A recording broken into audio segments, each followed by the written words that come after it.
Yep. Whenever you're ready, I'll start it. Go for it.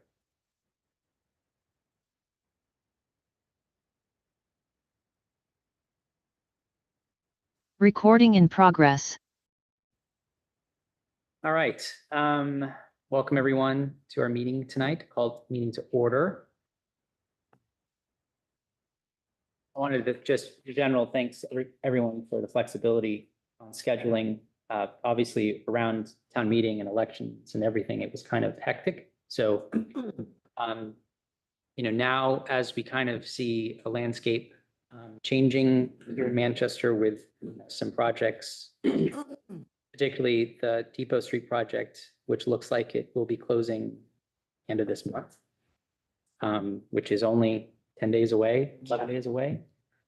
That's a long journey for that project. So I kind of looked at our meeting in general as a way to, obviously we need to work a little bit outside of this meeting, but also to work in a very focused as possible manner here on a particular topic, not just housing, but a subset of that housing, whether it's, short-term rentals or whether it's a specific project or a recommendation, so that we're not spreading ourselves between 20 different things. Can we do the minutes first? Yeah, no, that was just my kind of announcement. Oh, okay. I didn't want to take notes until then. So the first item on the agenda is the approval of the minutes. I have a paper copy if you didn't have one that we can pass on.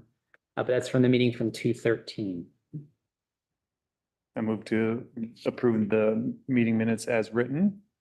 Second. Moved and seconded. Any discussion? Okay, all in favor of approving the minutes, say aye. Aye. Any opposed? It's unanimous. All right, so we're gonna break up into just some quick subgroup reports. So the first is development and planning. So any updates on projects that you've been working on since our last meeting, which I think there would be potentially one, correct? Yep. Pretty much the airport's the one I've been concentrating on because that's the only one I feel is the most viable opportunity for affordable housing. I did meet with Dr. Levis and he was receptive to it. I didn't get an okay. He liked the idea. He's a very community-oriented guy and he was willing to do what maybe he could to help us run the water and sewer across his property. He had one concern that he was just wondering that part of the airport, the flat part, which is a optimal development area, was right in vision of his property looking out towards the south, I guess. Have not gotten back together with him since, but I did look at the map and there's a possibility that the town could maybe swap some property with him, which would give us, I've got one little copy of the map if you want to see it or not, it doesn't. If you just pass it around, or I could stand up front and show it, I guess. Here in the front. Show us. Use your teacher voice, Tim. I mean, if Strangers. if this is the airport Mhm. here, this yellow line here is the town property this way. This yellow line here is Dr. Levis's property. Thought was possibly to give him this part, which is out in front of his place. Or I'm sorry, this part here, around the back of his place. Sorry. And in turn, we would get from here to here, which still gives us flat areas to build on. And that's what I was gonna go ask him if he was interested in that. And if he is, obviously, we'd have to go to the select board or the town or whatever to figure out if that was something we were interested in doing. Why would you But- do that? How much property is that that you're saying you could have or take? or- Well, if he took, this part here, which is out in front of his building, we would get this part here. How many, is that acreage? Acreage, this is just a rough draft, Yeah. Yeah, but it would be an even swap for swap. If it's 15 acres, 10 acres, whatever the number is. And that would help us because we would have a better access for the sewer, is that? Well, because for the effectiveness of it, if we have to run the sewer line all the way up Airport Road, Right. that's gonna be very expensive. If we could just go across from where the sewer is now, right here Mhm. at his house to there, Yeah. it's Mm. a nothing, Mhm. basically. And Tim, because this is his house right here, is what you're talking? Yeah, that's Gentleman his house right Right there. there. Yeah, So it would make a more contiguous lot for him. it would be better for him and it would help. It's a benefit for both of us. He'd get what he'd like because he wouldn't have any houses in front of his place. We get another flat place, which he can't really see anyways, but it's out past all his Mhm. areas, but I guess that's what. Yeah. And then we did talk about, I have not heard back 100% yet, but one of the issues up there could be power as well. And, initially, Green Mountain Power thought that there was not going to be enough power available on that site without some major upgrades to the power lines. So I said, what would happen? I got thinking about it and I talked to an electrician.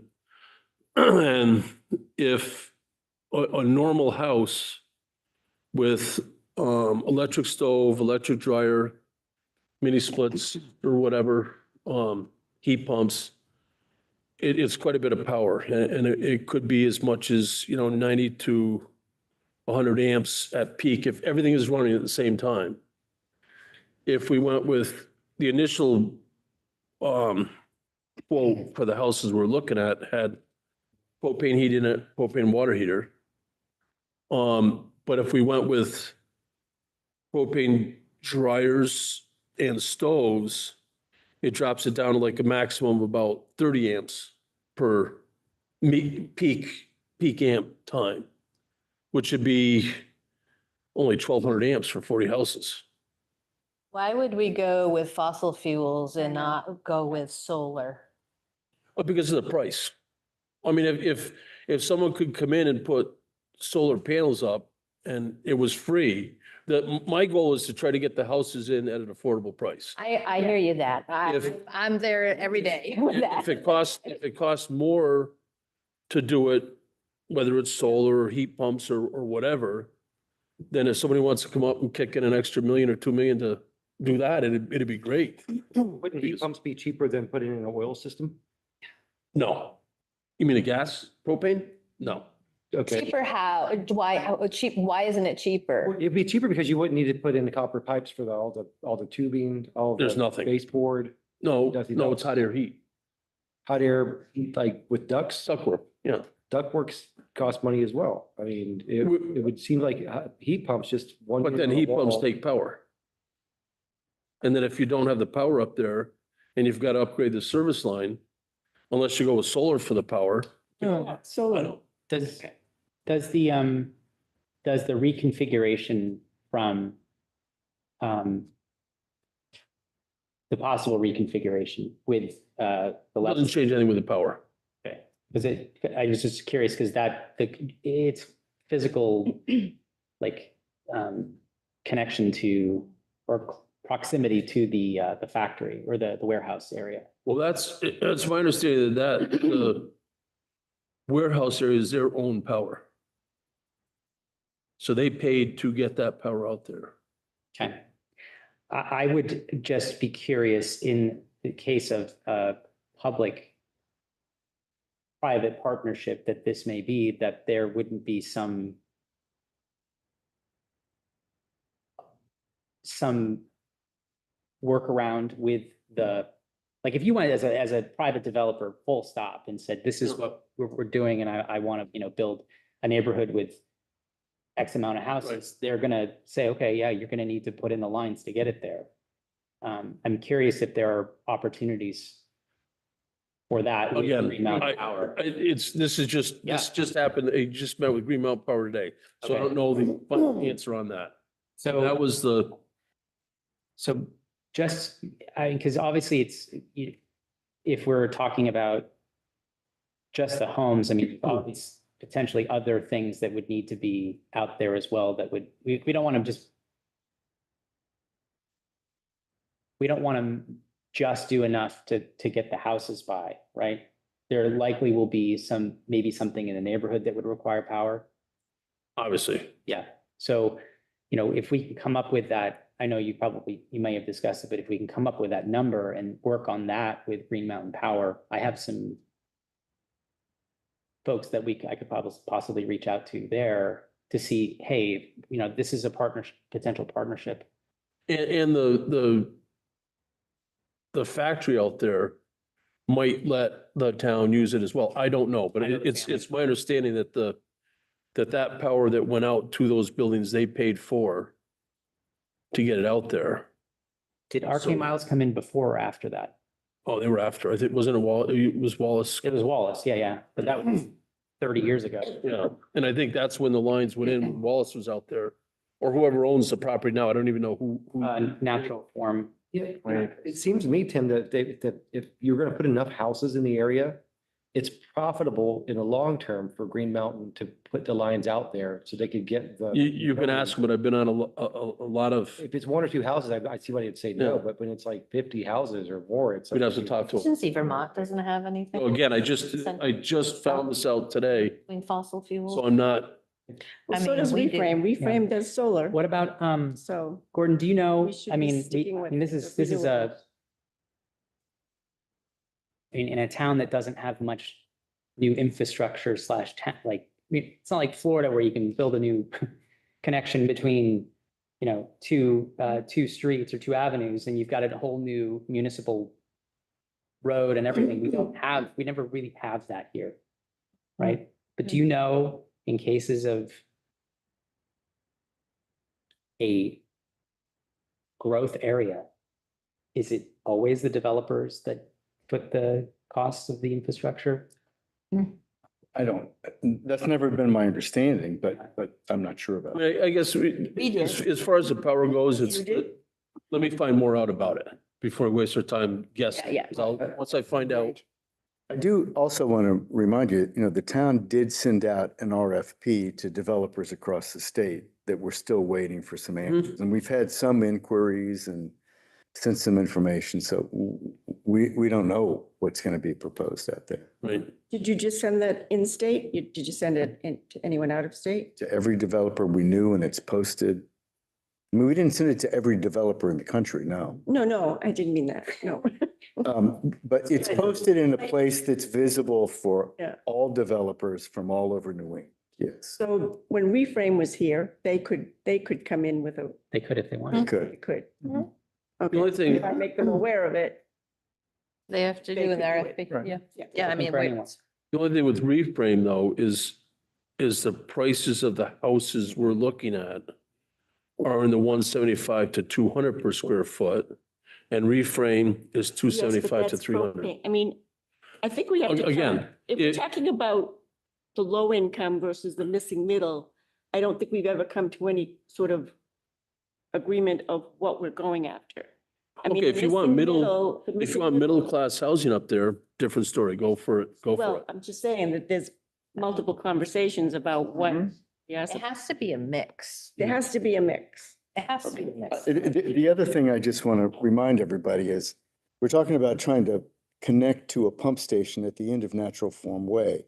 Chrissy Haskins is still evaluating that Right. because there's another proposed development of multiple units, as many as 40, I think low 40s, across the street from Green Mountain in that field there, believe it or not. Near the Um, railroad track, right? Right Yeah, here. right there. Yeah. So, and they're trying to plug into that. So there's some issue about expanding it. There's some issue about how much it would cost. It really needs to be an increased size storage facility. I think the new pumps are okay, but it needs more storage. So I don't know if that gets going Hmm. before. Usually it's the We'll have first to- one in is the first, who gets it? That's the way it usually works. Yeah, and it sounds like it's pretty clear it's gonna have to be expanded, and the new developer there is proposing contributing towards that expansion. Hmm.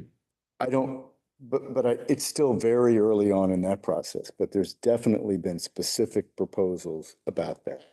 Well, I mean, I think in this case, I mean, if we just take the sewer aside, let's look at the sewer first, and this is obviously just a hypothetical, but I mean, this is an area of planned potential growth, right?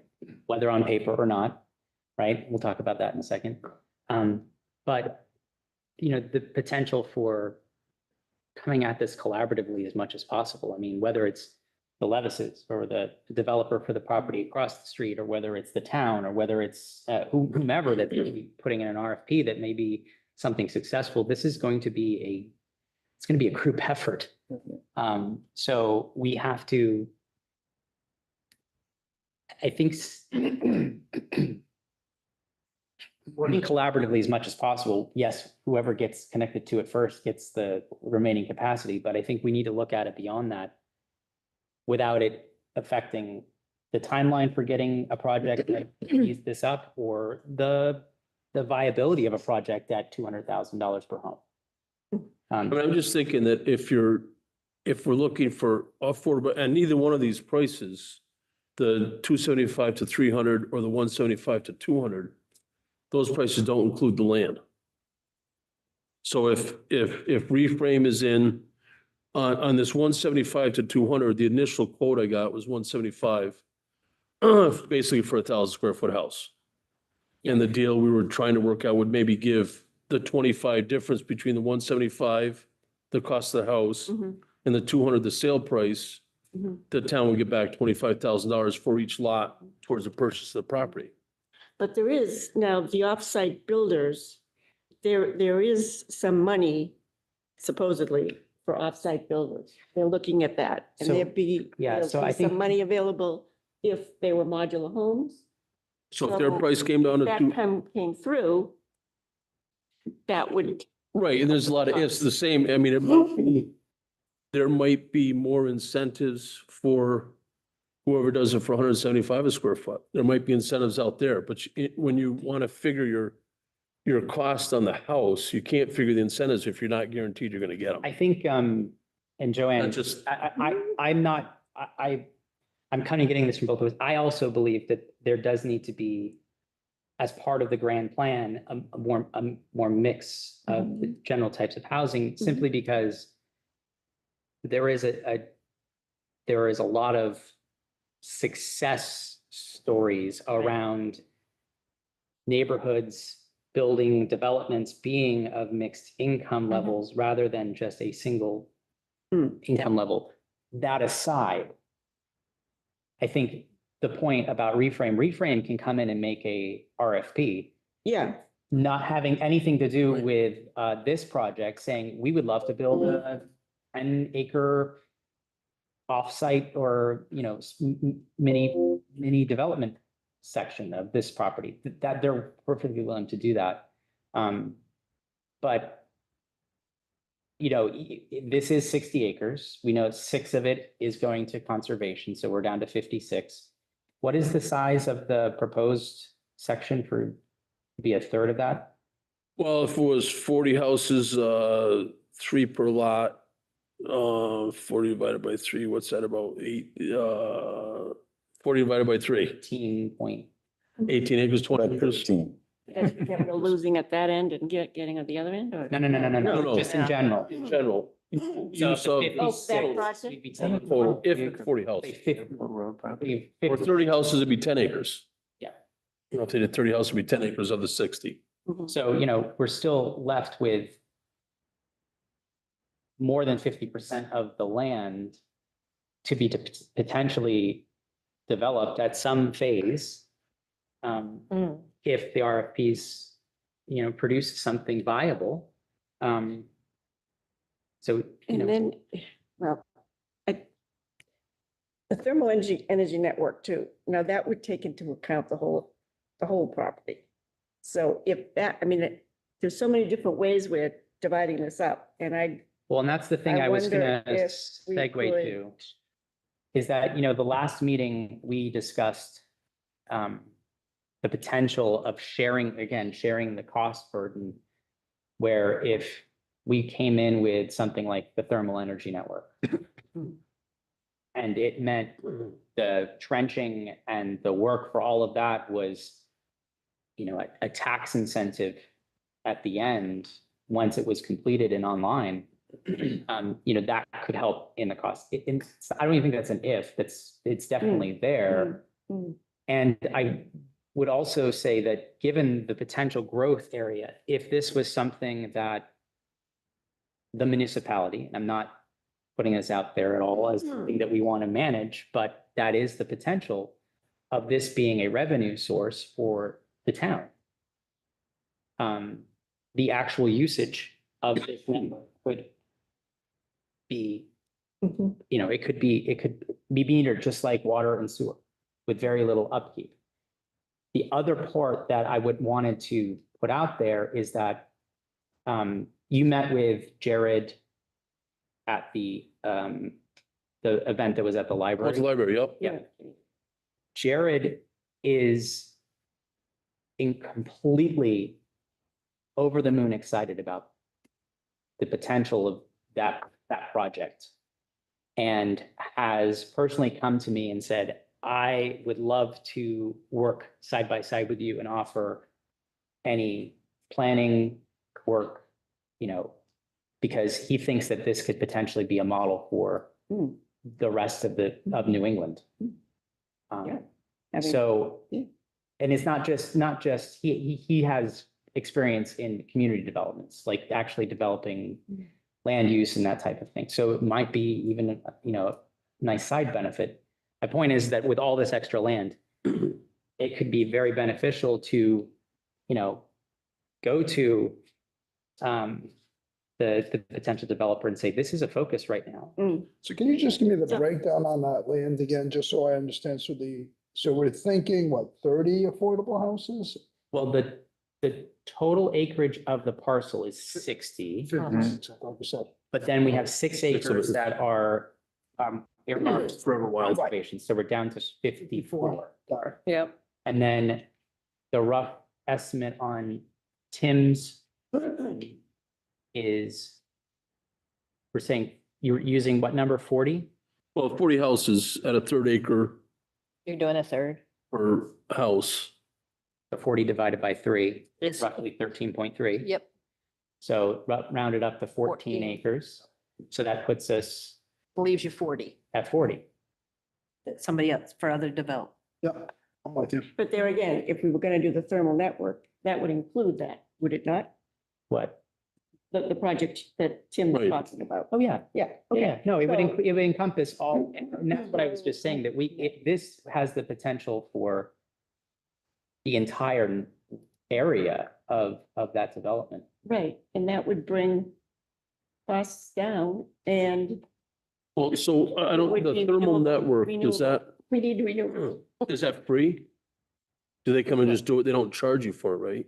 There is substantial grant and But again, what I'm trying to get at is my goal is affordable housing. Listen, And again, if Well, it's, yeah. if it's different, and again, Hold on. if it's different, it might be, when I talk to Albert again, he might be a little funny about it. Gonna say, well, we're gonna do a little bit affordable, but we might have some market rate houses, bigger Yeah, houses. but I You might also- say, I I don't also- want you to use. I my-" also think you need the definition of affordable housing is housing that's affordable. It's 30% of your income. I mean, there is also Exactly. housing that's workforce housing, that the term that's used is workforce housing, right? Which is what you are attempting to focus on. But we need many different types of housing. And I don't think what if, and we don't have to have this the dichotomy of this. Right, right. conversation, but he doesn't want $800,000 homes going in there. He wants something that, The you know, working person can afford to buy. someone who works at the school or works at North Shore Medical or the bookstore can afford to live there. Or they work in the trades. So there is a lot to be discussed about the thermal energy networks. They're going to be down here again, April 9th. Nothing to do with this particular project, but there is a significant potential cost benefit to it. And the long-term payback for keeping it affordable. You know, we talked about how the length of the home needs to be an affordable home.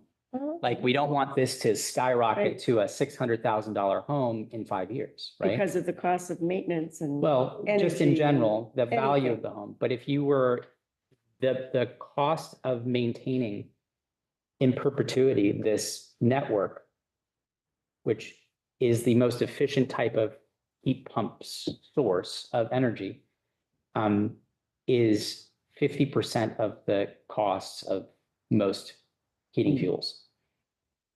And I understand there could potentially be some upfront costs, but I think But who pays for the upfront cost? The town or the, that's to be determined. That's why I'm saying if we have Okay. collaboration, you know, And grants. and grants? yeah, Right. but we don't have to, but here's the thing with those types of systems. And I'm not trying to be like a thermal energy Right, right. crazy guy, but we only have to build at times what we need to Once. build when we need it. We don't have to build a system that's capable of 500 homes. Right. It's, okay, we've got 10 homes and we've got 2 boreholes and we've got the equipment, okay? And then another developer comes online and says, I want to build it. Yeah, and it can extend. Yeah, so They take water out of the ground. I don't, is it? so they use Boreholes. they draw shallow wells, much more shallow than geothermal, and they take the energy that is, or the heat from the ground, Mhm. groundwater, that is consistently at a certain temperature, and use that to Preheat the, preheat. So instead of using an airflow heat pump, is using water groundwater. flow. The other benefit, though, is that you can also have heat recapturing systems from things like the sewer, which makes this very, very Doable. doable because you capture the heat off the refuse, Yeah. which is typically anywhere between 70 to 80 degrees, right? How So does that change because it's in the aquifer protection? Is that drilling wells there that doesn't? it's not going to be for, the water would come down and go right back. It's not for consumption. Yeah. Right. But if there was a, Well, Demonstration. we can look into all that. The boreholes might not even need to be Yeah. right there. They could be Yeah. down the street. So You anyway. could invite him to a meeting one day, Jared. Yeah, listen, I think I'm excited from a perspective that it sounds like there's the potential for a lot of opportunity to come around the corner. Mhm. And I think that we would be crazy to not try to do as much as this collaboratively as possible. That's just my take. Gordon, what's the RFP timeline? Is there a deadline on that? You know, I can't remember the date, but it's to me, it's middle of April. I think it was like the 15th. if I So, remember. so theoretically, at the next meeting, we probably, or at least in 2 more meetings, we have a better sense. We would know. Whether anybody is. Right. Okay, so maybe it's premature to kind of really Yeah. get Yeah. too far. Sure. And in the And is it- RFP, does it say, I think you shared it with us, the RFP that Mhm, you we did. wrote. And didn't it say, just said affordable housing in the language? Did it go don't into think any it- more specifics than that? You had I to, can't remember. I don't recall it saying affordable, oh, I think although it may have said special emphasis on, Right. it workforce. did, but Yes. that's kind of, But if somebody wanted to come along and say, I'm going to give you $10 million for this property to build Yeah. houses, the town would have to think about that, because then we could use it for other areas, but, Yeah, so the next meeting is scheduled, I mean, at this point is for April 17th, so that hopefully would be by the closure date. We'll have, even regardless, we should probably have an idea of the number of folks who have applied, so. And, you know, we'll have the folks here, because they're doing a site visit for this building, the building across the emergency building and the rink. Mm. Because there's a lot of heat that could be captured off of the ice making systems at the Riley Rink. Are you gonna which be there for that? I will be here after the site tour. You going on the site tour? I'm They're not going on the site Well, you're tour. not, but is he going, he's not gonna go look at the airport road? though? No, but I could probably pull Jared He's over there to down. take a look at it, yeah. All Just to right. clarify real quick, the RFP is any kind of housing. It can be all market rate. It can be a mix of it. I'm looking at it right That now. makes sense. Make a That's a mix. proposal. Just make a proposal. Right. The RFP. Remember, it came because there was a specific inquiry about developing it and not the one Tim is talking Right. about. There was a different. Yeah. So I'd like to move through the next two. So I just want to mention that is for, on the grants, the grant that I had originally applied for actually was rescinded because of funding. That organization that was actually putting out the grant just lost close to 80% of their funding. Which pretty much means they're gonna close up. That's the CVEOE. Oh, that's, the- oh. is Yeah, that the so one? their focus was on affordable housing in the Champlain region. So that is on pause for a few minutes. I wanted to, so last meeting we were here, we discussed the recommended amount that we would ask for the select board to consider. Obviously, this is a recommendation. This is not anything binding or anything like that. And I've supplied you guys with a copy of, to make this a little bit more formal. And I think what this captures is when we met about a month ago, we discussed that, you know, when this first was requested, right? There was an expectation of X amount of dollars. And since that time, the landscape has changed yet again. We have tariffs that are looming. We have now the end of the potential sunsetting of the Act 250 exemptions, which means the timeframe for being more effective with the money that we have is dwindling, and the cost for projects is going to be potentially higher. So I included that as some of the information of why, and the estimate, I think this is just an approximation, but after fees and commissions, 50% would roughly look at $750,000. Let me throw some damp water on that. Because there's an existing obligation to the Howbins to pay 100 grand. That's right. Plus there's nearly 100 grand real estate commission. So there's 200 grand right off the top. Oh, I got that number from you, by the way. Which one? So you said it would be about 1.5 million after. I'm a little high. Yeah, you're a little high. I was gonna say it was I probably. forgot about the elevator. So we can move the number south. Even if it just said 50%. Yeah. Just say Yeah. 50. Yeah. 50%. Whatever that number is, I mean, Yeah. you know, it. It's 1.5, 1.3, doesn't matter. If it's 50%, it's 50%. Sure, I was trying to put a little more teeth to it, but yes. Then do I- the I- math.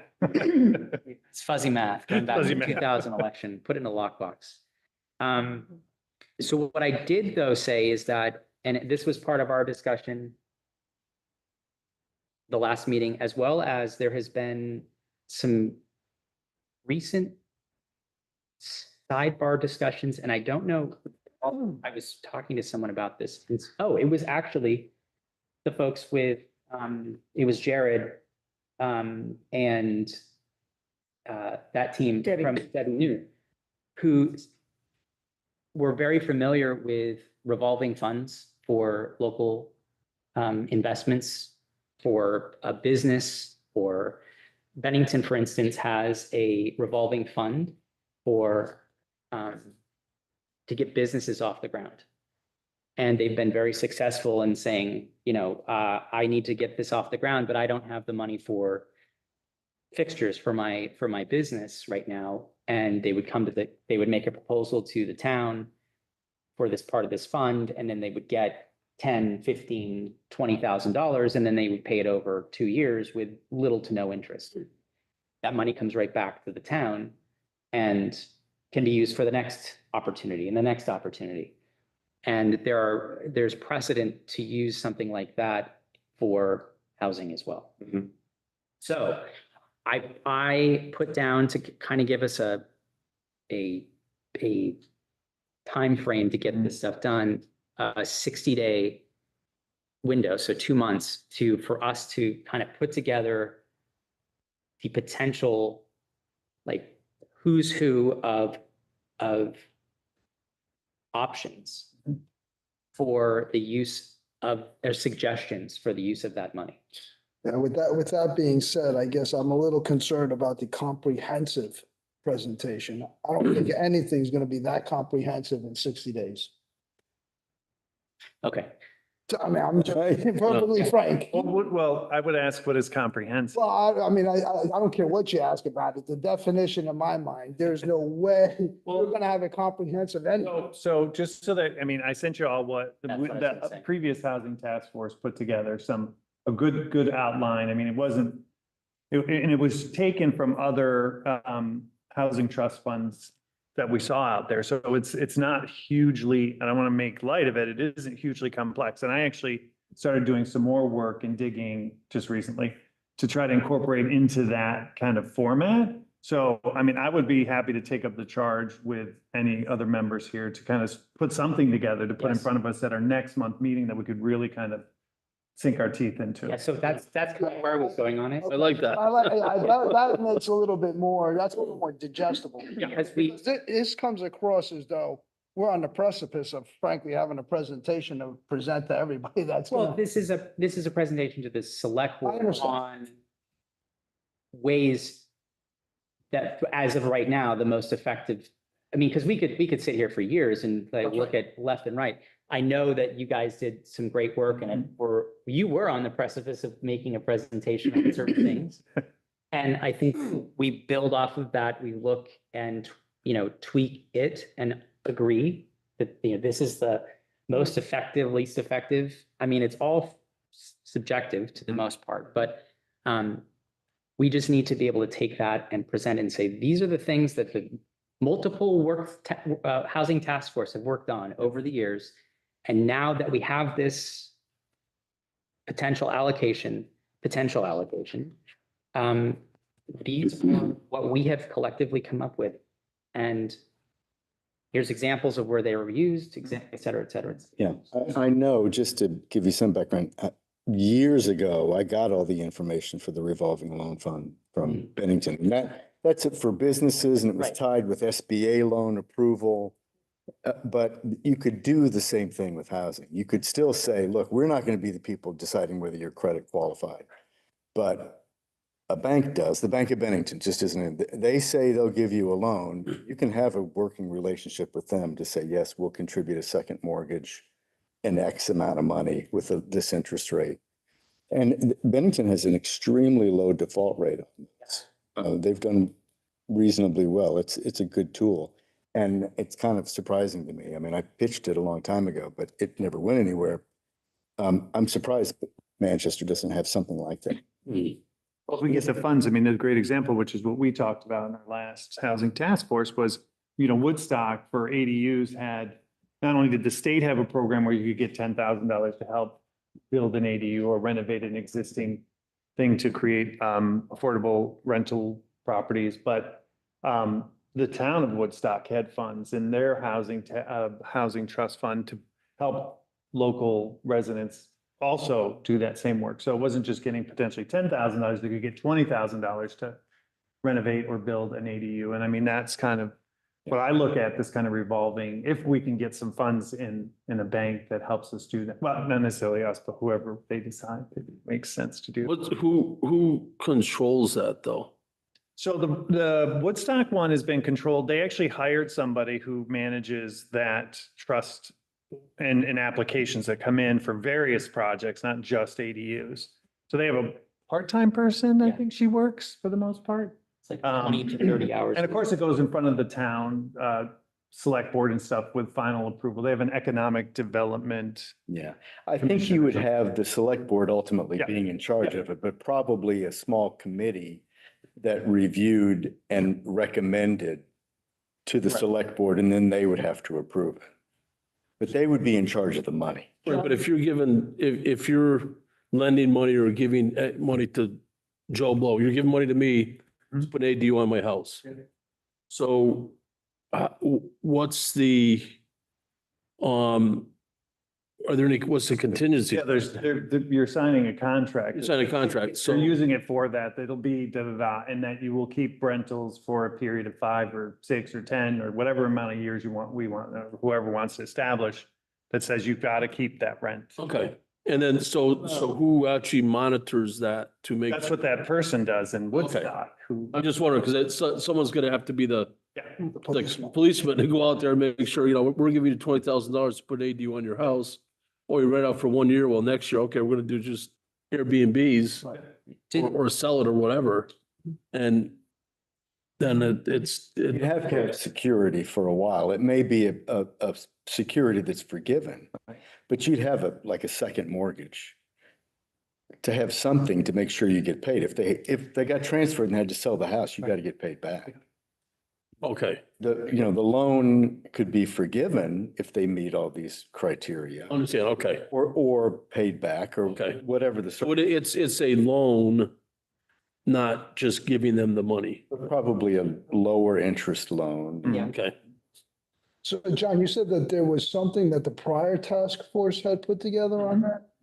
And is that in that group? when we met last, I don't know if you, I can't remember if you were here, but I sent it to everybody in an email. I don't think it's in that group of documents. I don't if that's think what it's you're there talking either. about. You But I sent can, it to us the night of. I did send it that night. I'll send it again. No worries. I'll be happy. I'll look at it.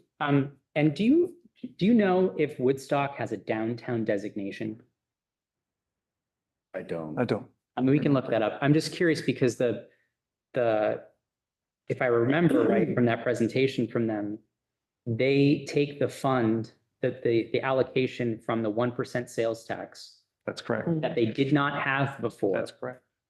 And they take a portion of that and then they split it between downtown redevelopment and the housing trust fund. And they don't, unlike Manchester, where we do it on sales use, food and beverage and rooms, they only do it on sales and use I right think it was now? only sale. Or the other way around. I forget which one, but they're not doing it on all of the things they could potentially be raising that 1% on. And the amount that they 1,800. received each year was a fraction of what we Yeah. received. Yeah, if I remember right, the number was 180,000 per year. is what Something they like- were yeah. Working on.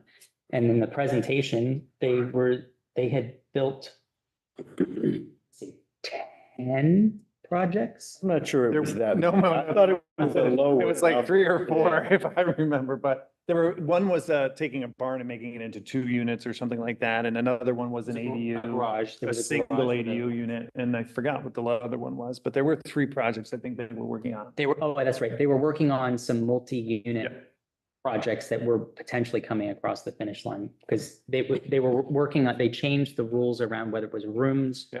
versus units or something like that. But anyway, Is it possible for us to do like a SPOST, a special purpose local option sales tax? Like a 1% increase, and then we could use that towards whatever project we have.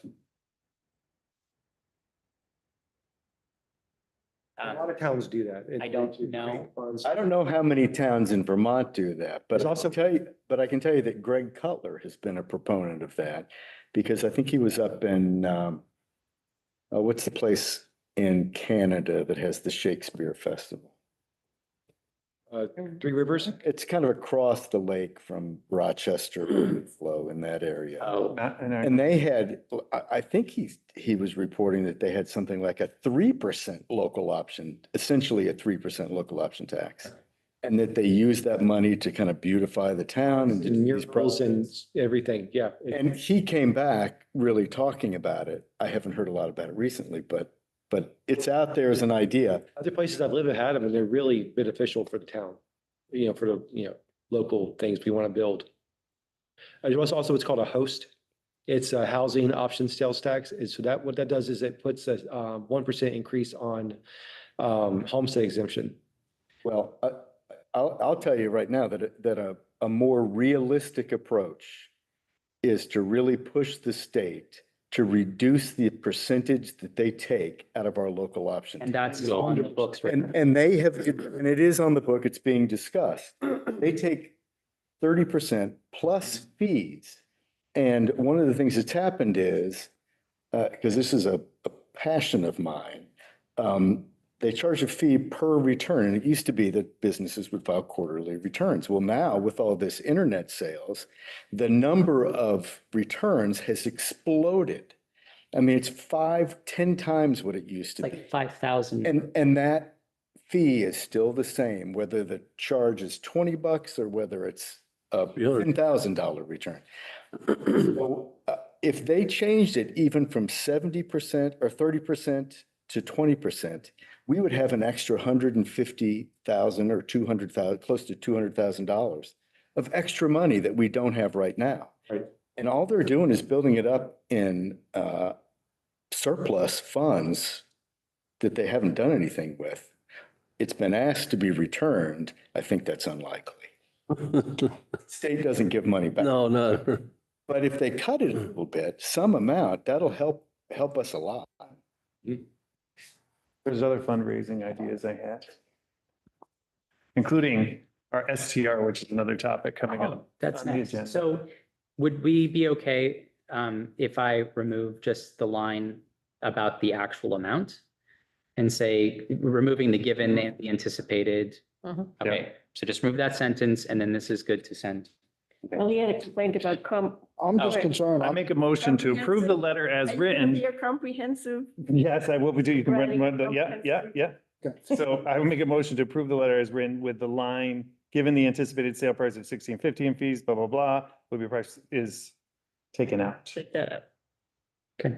I mean, does it really change anything if it says a process of compiling a presentation as opposed to the comprehensive work? I don't see where it hurts.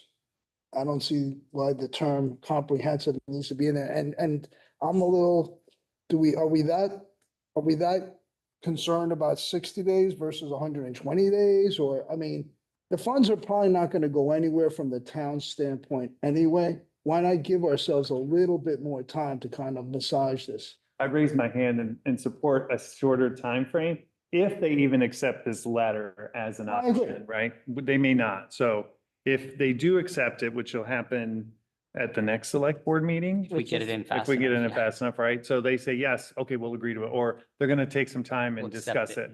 We'll accept, they want to be able to, I assume, have something kind of in their hands in the next couple of months that says, this is what or they want to be able to, we'll wait and see what you guys put in front of us before we make a final decision on whether we're going to allot money And to. with that piece in mind, we are going to be under the gun for 2 more meetings to have to come up with a comprehensive plan.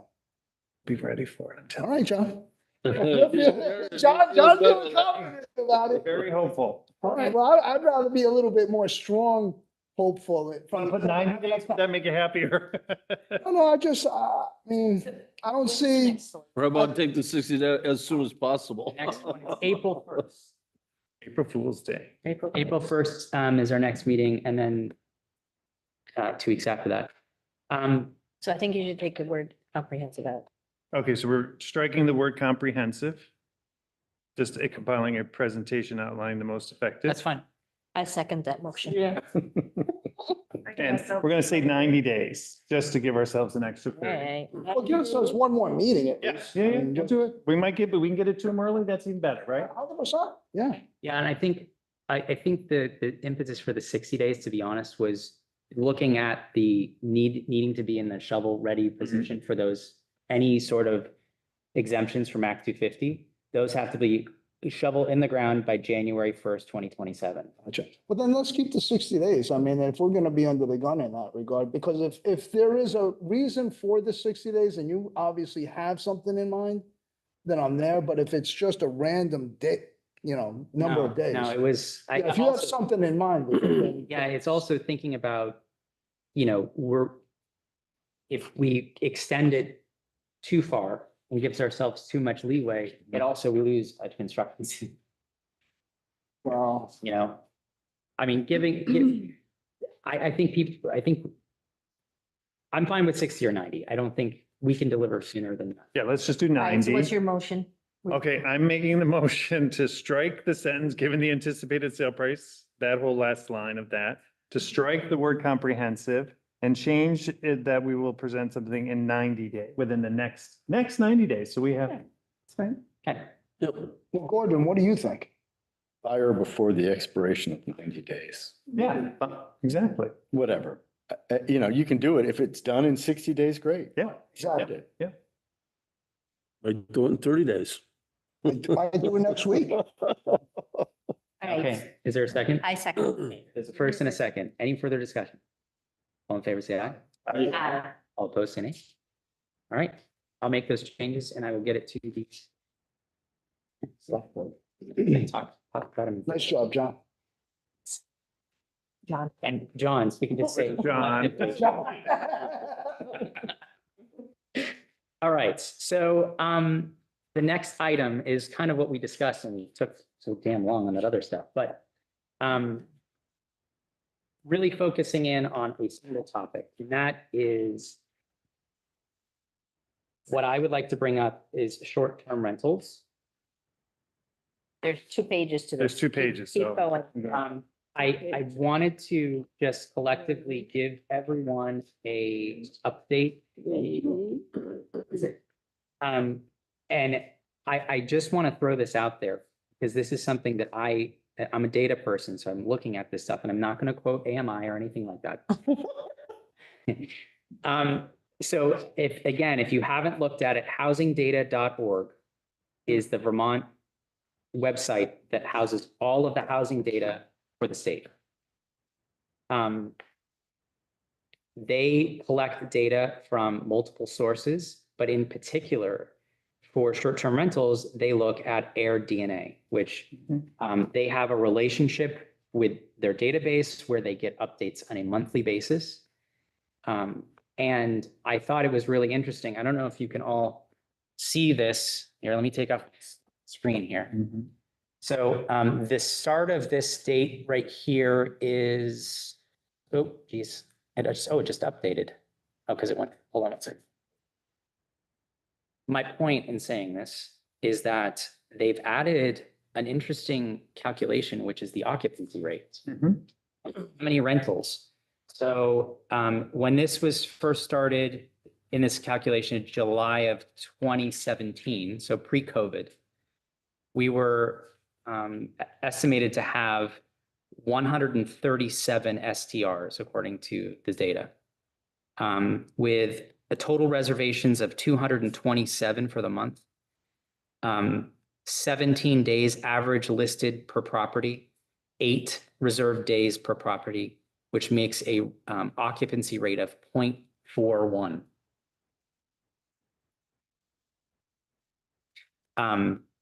Now we are at the highest level. We have almost the highest level. October of 24, we were at 230 active STRs. We're currently at 228 with an occupancy rate of 0.43. Average 8 days. Here, guys can see the chart here too. So this is 2017. This is right now. So I just wanted to throw that out there for thinking about if we have 228, let's just say that those were all single family homes. Let's just say that was the case. And the occupancy of those homes on average was 8 days per home. The amount of times that house is sitting completely empty is 3/4 of the time. That's a remarkable number. And it really got me thinking about the true impact of how that is affecting, is that look, if you want to buy your house and you want to live in it, 21 of the 30 days, so be it. But, that to me is an area that just seems like it's so highly underutilized. So I just want to start the conversation by looking at what we believe. We've looked at the data, we've talked about the data, we know potentially the numbers of these homes. We do know that the potential 6-year number of units that we would need to produce in order to maintain or get ahead of the housing crisis in just the town of Manchester, not including the village, is 200, right? Based on the housing needs assessment. So those are kind of cyclical, right? We've got the 200 potential units that we need, 200 homes over the next six years. So let's take a look, I think, first at if there's any impacts that we haven't discussed. Short-term rentals. Are we in agreement that there is likely some impact, short-term rentals on our? How does, I know short-term rentals, because I have one, to be honest, and I think it's Airbnb, my wife uses, but they actually take out the rooms and meals tax and all that type of stuff that goes to town. If you rented, year round, does the town get any benefit on that or no? No, Well, short term. not tax money. You No. get other money from. Right, but And you get all the money from the shopping, I understand, but as far as the rooms and meals tax, if you rent it year round, there's no rooms and meals tax. So the town's gonna lose on that part of it. Right. And is there a way that a town can override the state's regulations as far as getting people out? Because I know we had a lady here, I think it was I don't know if it was at this meeting or whatever, complained about, and I've run into the same things. I've got a place in another town that to try to get someone out is impossible. And I think that's going to be a hard thing to sell, to tell people they've got to rent them long-term or just not rent them at all. Because Or they might sell them open back up on the market as. or they might, but a lot of people that I know that do them have, they're, they live in New Jersey, say, or New York, whatever. They live out of state and they come in and they'll use their house a month here and a month there. And then they'll short term it for the rest of the season, just to help pay the taxes and whatever. And I would imagine they're still going to keep the houses and they're not going to rent them out year round because they want to come up for a month here, a week here and there.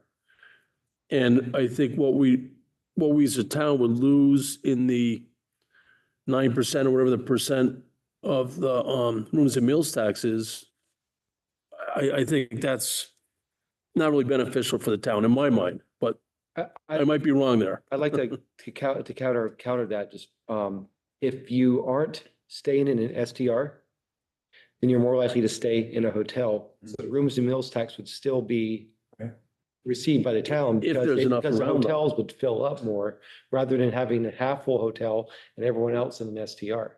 It's the same, it just balances in a different way, is one way to look at it. So, and just to put this is just a completely rough number, and this is not what the town gets based on the filings that have to come through with the state, because we don't get 10%, we get 1% of it, Right. and then we get a 70% of what that is. So if based on what the average is showing for December of 2024, which was 228 active STRs, with an average monthly revenue per home of 4,105, you extrapolate that out to roughly just under $1 million in revenue between all of those homes for that month, times 12, times 7%, times the 1% or whatever. Basically, we're talking $7,000 roughly per month. All encompassing that would come to the town in STR, in local option taxes. 7,000, so 7,000 per month. Does that make sense? So we take the 228 homes, we multiply it by the average monthly revenue that they generate, which is just under $1 million. That $1 million would generate $10,000 in local option taxes that would be filed to the state. And then we only get to keep 70% of that. So that's $7,000. I like to add it. I hear what you're saying, Jonathan. and It's great for the town to get the money. Oh, no. I'm not saying that's enough. Okay, well, I'm just saying that I think that I'm looking here at what you wrote down. You wrote down the cap. That was not Jonathan. That was me. That's a John. You can just, Yeah, limited to the number of the current registered STRs. Yeah. Now, our current number of registered STRs is pretty high. It would be better if we limit it to something like 100. And first come, first serve. Except we make an exemption, and the exemption would be unless you are owner occupied, which means you are on site and you have what's it called? A little house on your property. An ADU. An ADU on your property. Then you wouldn't need required to, be part of that 100. You could just get a license without, it wouldn't count towards that. So we count the ADUs as a separate, but beyond the ADUs, houses that are not occupied by someone and there's no owner on site, there's a limit of 100. Right. If you look at the residential neighborhood protections above, it actually specifies exactly what you just described. Special exceptions can be made for accessory dwelling units or mixed use zones. Yeah. So The, I'm not saying this is all encompassing in any. no, it's a good start. It's a good start. It's just a really good start to just get us kind of focused in on if we are going to make a recommendation, and again, that's all we can do because we can't legislate any of this. That I think we need to put something down in writing that we either give to the planning commission or we give to the select board and say, hey, look, here's our recommendation on this. This is great. Because they are a valuable asset from a business perspective. And I'm wearing my business hat here for our town as a tourism destination. We want to have them because there are other places all around the state that have them. And if we don't have them, then people will go to other locations where they exist. But have they become just a little too much? And have they impacted our quality of life? And not me particularly, but the community? Have they impacted our ability to have housing available for people who want to live here year round, whether it's rental or purchasing a home, either one? Yes, you can't deny that. It's happening all across the country. So what can we do to kind of manage that in a way? And one of the reasons, and I put this down, I put 300 STRs, that's the wrong number, but let's just say it's 300. And you just charge them $300 each a year to register. That's $90,000 of revenue that comes into this town to either help with this housing fund that we were just talking about, goes in there. The person that's hired to manage all that, that's another 90 grand they're getting a year or more to help create housing. But I think if we were doing that and looking at it that way, it would take 2 years of that fund just to create enough money at 300 houses for the STRs just for us to build one house. Yeah, but I'm not saying it says one house. We're not going to build just one house, but like we were just I know. talking about It's 2 years. if we've got $700,000 from the town or 600,000, we've got a pool of money that we can just keep adding to. And the other thing is, you've got employers in this area, and that's another component of this. Many great employers that could be willing to contribute to that same fund to help housing, especially the workforce housing side of things. So all of that just continues to bring revenue in to help us overcome this challenge. and the $300 number, just to be clear, That's it's accurate. That's what Dorset is charging. Oh, I didn't know that. Yeah. So Dorset is charging the $300. And I don't know if the 300 number includes the village. And because they are a separate unit and we cannot control them. They've got their own STR regulations that have nothing to do with us. They've got a good amount of STRs. They passed a regulation I don't know how many people actually registered. It is not 100% Now, by a long. no, well, here's the thing. I mean, we should require it because they're basically running a business without a business license. And you can't do that. There should be fines associated with running a business without a license. And so we should be able to go in and shut it down and say, you can't do this. You have no license for this. You're not registered with this as a licensed business to do this. I mean, the fact that Airbnb charges a rooms and options, or the rooms tax shows that it is a mini hotel. You're, running these businesses. Well, people do it on their own as well. Well, right, they do. You're So correct. if you're, Or the through honest, the honest people probably go through the Airbnb.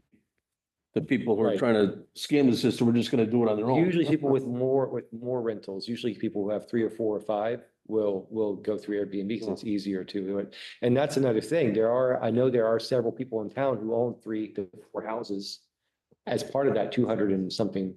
And they only are able to do that because they're renting them short term. If they were no longer able to get enough licenses to rent all of those short term, they would be forced to sell 1 or 2 of those because they wouldn't have the income anymore to keep paying the mortgage on it. They were only able to pay the mortgage because of the higher. The big problem with that argument is who's buying those houses? And I can tell you right now, it's not the people who live here in town. It's not. It's the second homeowners. And unless you're going to somehow magically stop second homeowner purchases. There's a few people in town, but there's also, I know several people in town who, they live out of town, but they own 3 houses here. Because they were able to do that. I don't because- think you're understanding my point. If they sell them, who are the buyers for those properties? And I look at every sale of property in this town, and I have for the last 7 years or whatever the time period is. And a lot of these home purchasers right now, many of them, I would even say the vast majority, are coming from out of state. Whether they decide to move here or whether they're second homeowners, I don't know. Lots of them move here. So what your point is, though, is Gordon, is what you're saying is. It's not going to It's not cure the gonna workforce cure- housing. Oh, 100%. If we eliminate the, you force the owners of these short-term rentals to sell, it's not going to be a solution to our, Right. our. It might help somewhat. Some Yeah. people may decide to hold on to them and maybe they'll decide to rent them. If we go put 5 or 10 houses, though, I call that a success. That's like building 5 or 10 houses. That's what we're trying to do here is. Well, again, you can It's build gotta- houses for a higher price. If you want to build Right. a $400,000 or $500,000 house, easy. And that's why, even on the property I'm talking about, I'm not looking for that. Maybe, and I'm sorry if I'm on the wrong board, but I'm looking for the affordable housing. That's what I'm looking for. Anybody can go next door and buy 10 acres of land over here and put a $600,000-$700,000 house on it. That's not what I'm looking To for. be clear, we're not talking about $6,000-$7,000 houses. No. 500,000. No, I don't even that. No. No. I think what they're But- trying to do, Tim, they're Yeah. trying to kind of integrate, Missing middle. they're trying to integrate the affordable with, let's say, Affordable market. is a general market. term, so. But just to try to get something in the. But in the also, mix right also, now. if you have a You're not lot gonna of. get it. I guess what their feel is, we may not maximize all of that property. Oh, no, I understand that. Right, okay. If more Understand. houses open up on the market, like a lot of houses open up at once, the prices would come down of the house. But that's not gonna happen. Well, no, because you're only high because there's so few of them. If there are more available at once, the prices would come But down. that's all over the country. That's not just in Vermont. Well, I'll tell you what happens if that occurs, your tax rate's going up. Yeah. So, Already did. oh, your tax rate went down, your value went up. Yeah. There's a huge difference. Okay. And if the value comes down, your taxes are, your tax rate Wait. increases. I was just gonna say, when I prepared this, it wasn't under the guise of to eliminate STRs. It Oh, no, wasn't. no. Oh, no, it's I just, don't think that's what our goal is. No. Our goal is One, I was just thinking about revenue for this. I was like, where could we get, oh, this is a great place because, you know, everyone's been talking about this. We've been beating this dead horse, sorry for the expression, for months and years for that matter. And if we don't try to do something and get something in writing to make, again, our group here write something up and present it, whether it goes anywhere that's not in our control, then that's kind of how I just looked at this. And what I would ask is that as we've had this very, you know, thoughtful conversation, is to take a look at this. And if you've got things you want to add, things you want to take away, I'd be happy to send it to you all via email as well, so you can play with it. And maybe at our next meeting, we I would love to have just notes on it anybody has right now, any notes anybody has, because we could then take that and at the next planning commission meeting, then the planning commission can go over it. And some of the people in there have a very good head on their shoulders, this sort of stuff, they're planning. And they can look at it and we can move it on to the select board. I mean, I think it, you know, I'd I like mean, an from the stores- opportunity to look at it a little more. I mean, this is the first time we've just receiving this. And I'll tell you, I don't want to make it sound like I'm against it. I am 100% in favor of registration. But the purpose in my mind of the registration is so you've got local contacts. Yes. You know, if you're an out-of-state owner and you've got an STR here and there's a problem there, who do the police contact? Who does the fire department contact? Who does anybody contact? And there should be a registration and there should be a local person who either is the, you know, registered agent or something like that for every one of those properties. So I'm in favor of registration. I just don't see it personally as a cure to the housing problem in Manchester. I don't. No, I think, but it could be a potential partial antidote. Right. So, and I think the way that, John, that you've phrased it is a great way. And to say that, yeah, you looked at, have a revenue problem, right? Right. Not saying we're, you know, just like, let's go raise a bunch of taxes. I think, you know, when I gave the number, by the way, on how much local option tax revenue was actually collected, I don't want to sound like Ivan, who, you know, we say, actually, it was you who made the argument that we're going to increase X and it's going to put so much more into the local option tax. All of that revenue, that potential, $12 million in revenue over the year for short-term rentals that is being generated, that we can capture on this, in this data, would result in, you know, less than $100,000 in local option tax revenue for the entire year, which this year was point. Well, we gotta kind of look at it, the big picture too.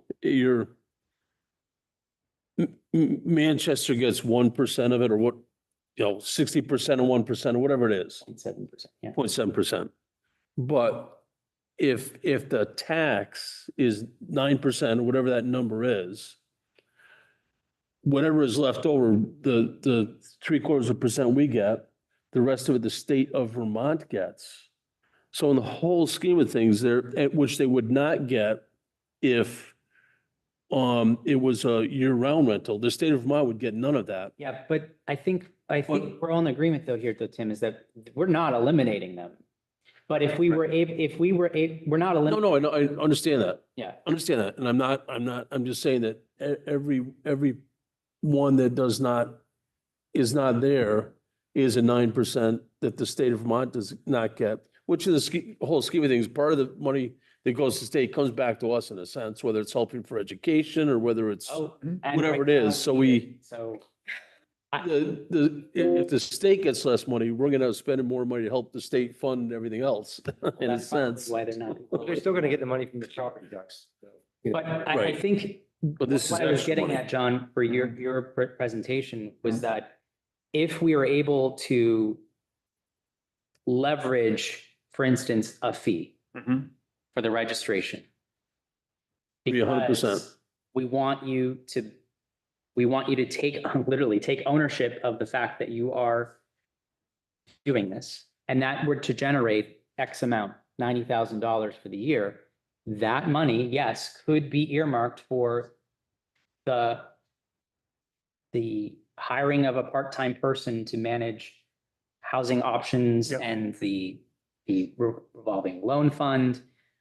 It could be the hell, it could even be the marketing, Yeah. There's, right? So there's a lot of opportunities that lead into the potential for future growth. I think there's a hopefully indirect effect as well, which is by implementing something, whether there's a cap on them or not, it may help deter someone from just throwing their house up and then getting 10 reservations a month and say, you know what, maybe that's not the best option for me, because we are limited in the stock that we have here. Yeah. So yeah, if it only, and Leon, you said, you know, if it was only 5 or 10 that it actually deterred. I mean, I just don't want to see this graph to continue to go up, because eventually it's going to be all of our properties, right? Question for you.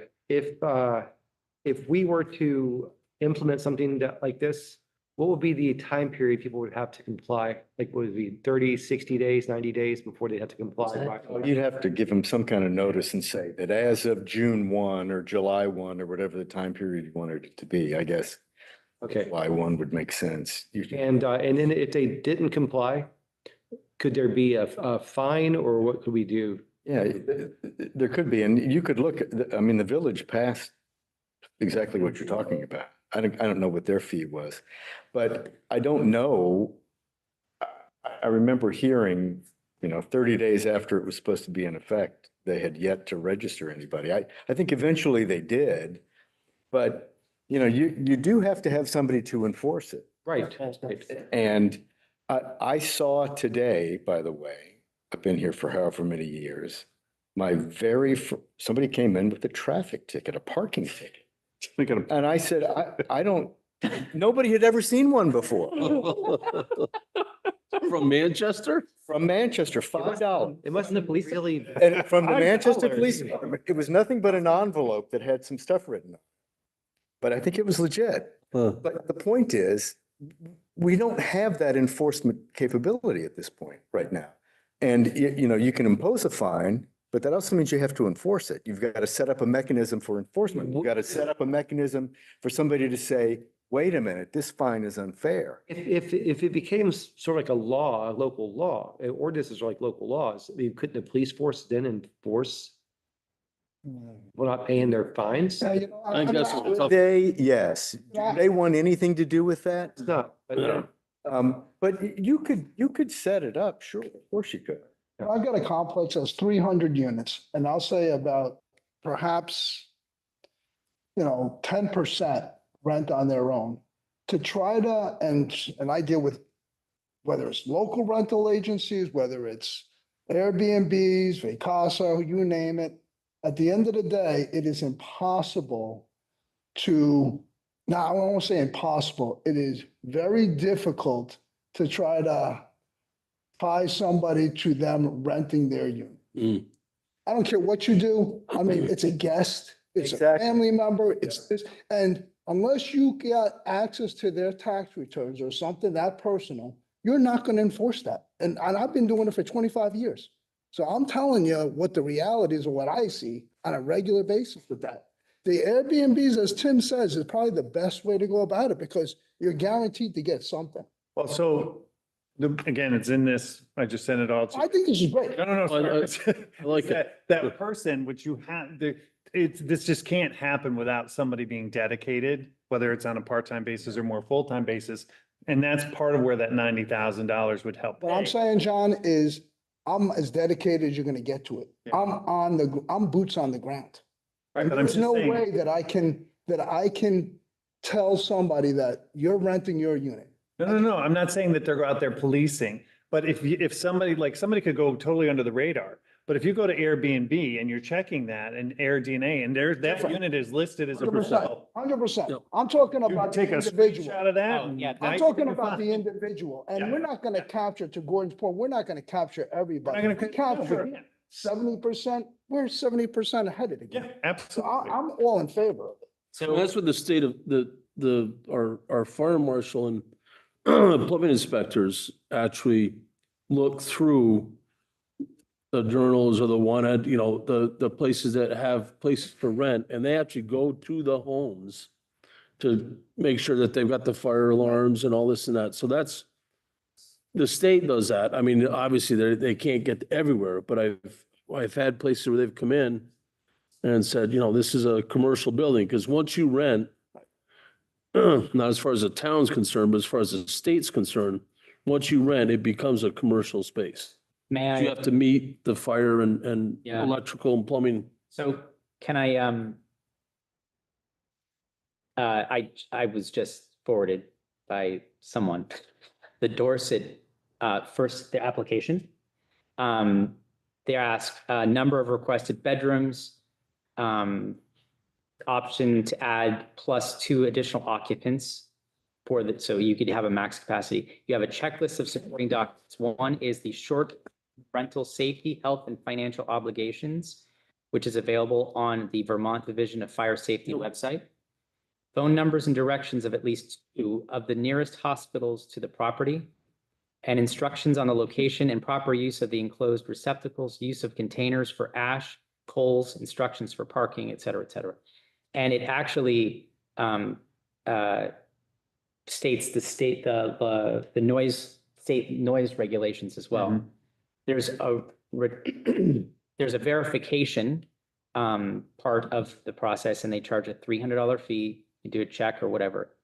The actual ordinance that was adopted almost a year ago and amended 2 months ago states that the select board is to appoint a short-term rental officer. And every short-term rental shall be registered by its owner with the town on or before the 90 days after the effective date of this ordinance, or 60 days before the first day of the short-term rental is occupied by an occupant. So you have 60 days. You have to apply 60 days before it goes on the market. Short-term rules, short-term rental is a public building as defined by the Vermont Division of Fire Safety. Must provide proof of satisfactory compliance with inspections as may be required by the Vermont Department of Safety. There's regulations in here about trash, waste, and parking, which is important. Maximum occupancy, caretakers. An owner shall provide for a caretaker who is available 24 hours a day, 2 or more caretakers who together provide 24 hours of coverage, and they must be located within 30-minute drive of the short-term rental. This space shall be open for inspection by the STRO.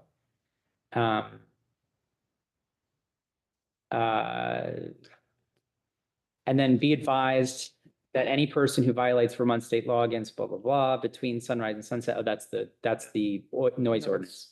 So violation of the ordinances and how they've stacked this is that an owner who violates any of the sections of this ordinance or an occupant who violates any of these sections shall be subject to a civil penalty of up to $800 per day for each day that such violation continues. The STRO shall be authorized to issue and pursue a municipal complaint before the Judicial Bureau and recover civil penalties and waiver fees if the following amounts of each violation. So the first offense is 100, second offense is 300, and third offense and subsequent is 500. So they've done a pretty in-depth section. I mean, this is 7 sections. I guess my question is, how many people have they registered that signed that?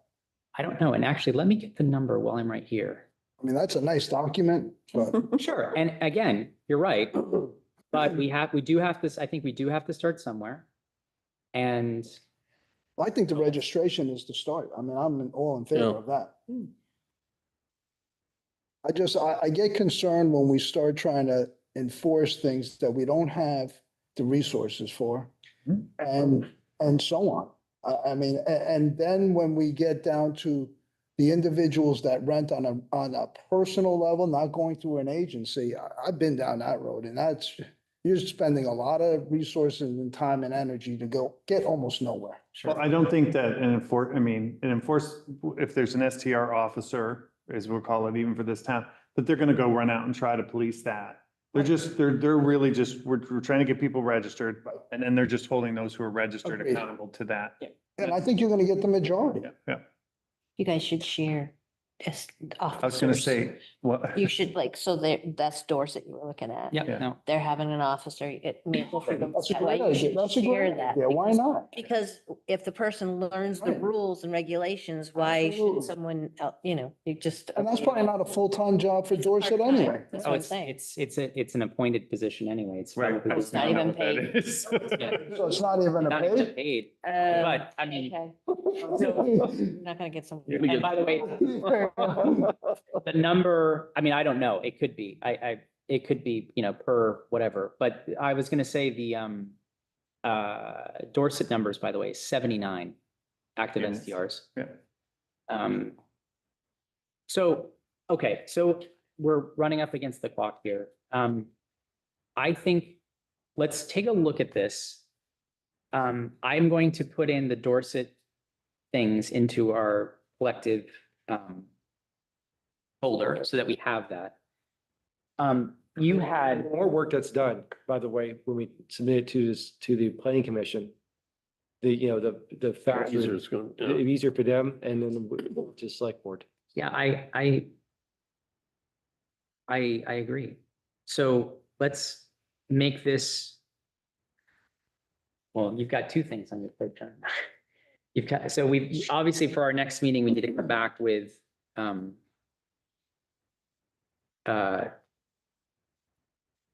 any of the final ideas. I would say probably you want to spearhead kind of collecting those, John? Yes. If anyone else, you take a look at the document that was sent from John. If that, if you have other ideas, comments, get those to John. So that when we come back in a month, we can start to put together that comprehensive presentation. Mhm. I was throwing that over Check out the to comprehension. John. And then we also please look at this short-term rental proposal as a starting point, make notes so that we can come back again on the next meeting. We'll split the meeting in half between the two items. And hopefully get to a point where we feel like we've either reached a point where we want to make the suggestion or send it or wait another time period for another month. So again, the next meeting is April 17. I had put on here about the housing month. We've got some pretty big deliverables. So I think we can look at that for next year. Mhm. And is there any public comment? No, when is this? Public comment. So, I wanted to just share, invite, and encourage you all to join Bennington, the Vermont Habitats. It's on May 21st on the State House lawn. That day, all the habitats are gathering there, and we are building 21 panels for our house that we're going to be building on 70 Jennifer Lane. So Wait, you're gonna build them we're building them up in Montpelier on the lawn? on the lawn as a kind of an awareness of affordable housing with bringing legislators out and stuff like that. We did this last year. Put the panels on a truck and ship them down, put it together. Yep. That's great. Yep. So we're excited about it. We did it last year for a house that they built in Barry. And Bennington Habitat is one of the habitats that has a house that needs panels. And so we will be doing that again. It's May 21st. What day of the week is that? It's a Wednesday. Wednesday. But so we'll have some information on our website soon, but I just wanted to kind of put it out there. I'm Is really that excited something you about it. can email us? Yeah, I will email you all That's and, really cool. And yeah, that's, it's cool. yeah, that's outside. Yeah. No, What if this weather, what if the weather? do you have a So we're backup working on, plan? yeah, we have a tent, but it's not a very big, like it's a standing tent, but it's not great. But I'm looking for a warehouse, so I have some feelers out for a warehouse in In case of rain, Montpelier. in Montpelier, yeah, Okay, in yeah. Montpelier. But encouraging you all to make the trip, come up, and That's- it'll be fun. Really cool. We're I'm really excited about it. So we're looking to get 10 teams of 4 or 5 people per So team. we have to go to work. Oh, yeah, you're coming to work. You're not watching, man. You're working. You're putting screws in. With us? Bring my tools. Your work clothes. We bring our tools, like our drills and our. You don't have, we're hoping to have, the affiliates are gonna have their tools, but if you have a screw gun that you really, are, bring it. I mean. Yeah. Yeah, that's really cool. Now, when does this letter go out again to the select board after it's tweaked? Is it before their next meeting? Is that? Yeah.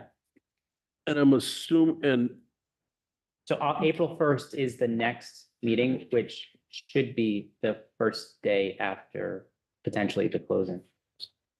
And I'm sure they've seen our meetings. I hope so. And I'm just wondering if I'm sure they're aware that we're hoping that in their decision, because their decision will be made on the airport property before our next meeting, if it's the 15th.